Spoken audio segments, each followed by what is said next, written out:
Felt it, those strong gusts of wind when you're walking through the city, especially in the downtown core. But what's happening here on the ground doesn't have so much to do with Mother Nature as it does with skyscrapers. I'm Haitham Abu Shusha. I'm an assistant professor at Rice University, and I'm studying wind engineering for more than 10 years.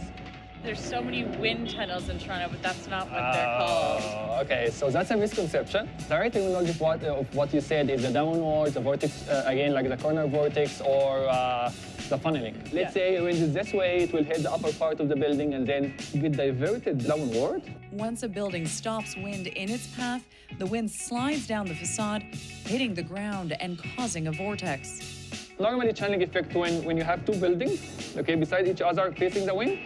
And what happened is the gap between the wind, like the two buildings, the wind speeds up from there. Then there's the corner vortex, when wind accelerates around a sharp corner, and Toronto has a lot of square towers. Skyscrapers have been going up for the last 100 years.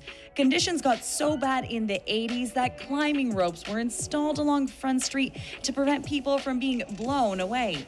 Thankfully, in the last 20 years, we've come up with better solutions. So this is the wind tunnel at it's called the subsonic wind tunnel at Rice University. And here we can actually test buildings or bridges at different scales. Sensors are used to see how wind interacts with buildings at different heights. Engineers then use that information to make changes to a building's design. Adding a podium to the bottom of a building, for instance, stops those gusts of wind that are caused by a downwash. There is a wind that's going downward, parallel to the face of the building. If you have something that's sticking out, it will redivert it. Another solution? Hedges. When these leaves grow, okay, it will block the wind. Behind that wall or hedge, it will reduce it in a way that's going to be like a gentle breeze. With more cities going vertical, there needs to be better planning for how building up affects life on the street. A full pedestrian wind analysis takes about a week or two.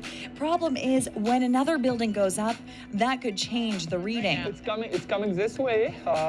Again, it's back and forth, but... So developers and cities need to be willing to make adjustments, and quick.